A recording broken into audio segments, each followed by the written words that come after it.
Hello viewers, welcome back to my channel women wings. कैसे हैं आप सभी? आई होप सभी लोग बहुत अच्छे होंगे। जो लोग मेरी चैनल पे पहली बार आ रहे हैं उन्हें मैं बता दूं कि मैं केवीएस की प्रिपरेशन कर रही हूं और मैं छत्तीसगढ़ में रहती हूं अपने हस्बैंड और अपनी बेबी के साथ, और मैं अपना यूट्यूब स्टडी जर्नी शेयर करती हूं यूट्यूब पर।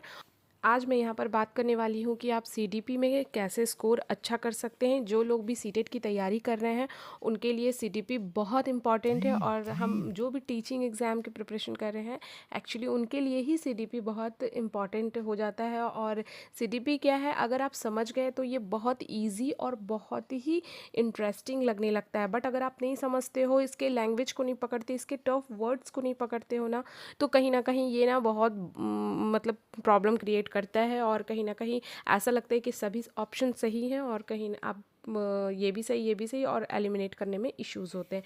तो मैं कुछ बेसिक पॉइंट्स बताऊंगी जिससे आप अपने सीडीपी को स्ट्रॉन्ग कर सकते हो। और उम्मीद है अगर मेरी पॉइंट्स आप लोगों को अच्छी लगती हो तो प्लीज़ मुझे लाइक करें, मेरे चैनल को सब्सक्राइब करें, और कोई भी क्वेरीज हो तो कमेंट करें। वीडियो को अंत तक ज़रूर देखें।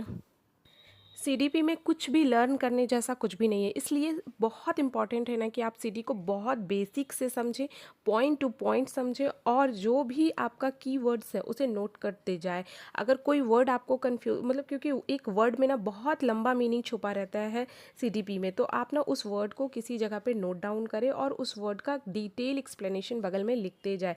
बाद में आपको उसका हेल्प मिलेगा। दूसरा है कि अगर आप चार ऑप्शन है ना, तो आप सही आंसर को लगाने के लिए नहीं जाए, आप ना एलिमिनेट करना सीखें। आप नेगेटिव आंसर्स को एलिमिनेट करोगे ना तो आप जो राइट आंसर है वहाँ तक आप खुद ही पहुँच जाओगे। और जब भी सीडीपी का क्वेश्चन आप सॉल्व करो ना, स्पेशली सीटेट में, तो ना आप वहाँ पर खुद को फिजिकली प्रेजेंट करके सोचो। आप खुद को वहाँ as a teacher physically present करो। दूसरा है कि आप उसमें से मतलब कोई भी अगर कहीं एक सिंगल वर्ड आपको ओनली या नेगेटिव ऐसा कुछ भी आए ना, तो वो कभी आंसर नहीं हो सकता है। तो ये सब आप जब प्रैक्टिस करोगे एमसीक्यू ना, तो आपको खुद मतलब ये आता चला जाएगा। आपको खुद ये समझ में आने लगेगा ना कि मैं कैसे ये चीज़ों को एलिमिनेट करूँ, कैसे नेगेटिव वर्ड्स आते ही आपको पता चलने लगेगा। लेकिन हाँ, सीडीपी में ना आप कीवर्ड्स पर बहुत ध्यान देना, क्योंकि कीवर्ड्स जो है ना वो आप जब एमसीक्यूज़ लगाने लगो, क्वेश्चन पढ़ो ना, तो आपको क्वेश्चन ही समझ में नहीं आएगा अगर आपका कीवर्ड्स क्लियर नहीं है। लाइक डायग्नोसिस है तो डायग्नोसिस का मतलब क्या होता है, अगर फॉर्मेटिव असेसमेंट है तो फॉर्मेटिव असेसमेंट का मीनिंग क्या होता है। लाइक इस टाइप से ना आपको थोड़ा सा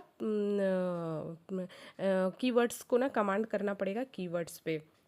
और सीडीपी क्या है ना कि आप बिल्कुल भी सीडीपी लर्न करने वाला सब्जेक्ट ही नहीं है, इसलिए ना इस पर आपको नोट्स बनाना ही पड़ेगा। अगर आप कोई ये बैच परचेस करते हो ना, तो वहाँ पर भी क्या है ना कि बहुत ज़्यादा वीडियोस वगैरह का जो टीचर्स बताते हैं पढ़ाते हैं, तो उसमें एक कॉपी पेन लेकर बैठो और उसमें से जो भी नोट्स होता है ना वो आप अपना प्रिपेयर करो। क्योंकि नोट्स इसलिए इंपॉर्टेंट हो जाता है क्योंकि लास्ट टाइम पर ना आप रिविज़न सिर्फ नोट्स से ही रिविज़न करोगे, पूरे सीडीपी को आप रिवीजन नहीं कर सकते हो। इसलिए लास्ट टाइम पे आपका नोट्स ही काम आएगा। सो वीडियो अगर अच्छी लगी हो तो लाइक और सब्सक्राइब करें।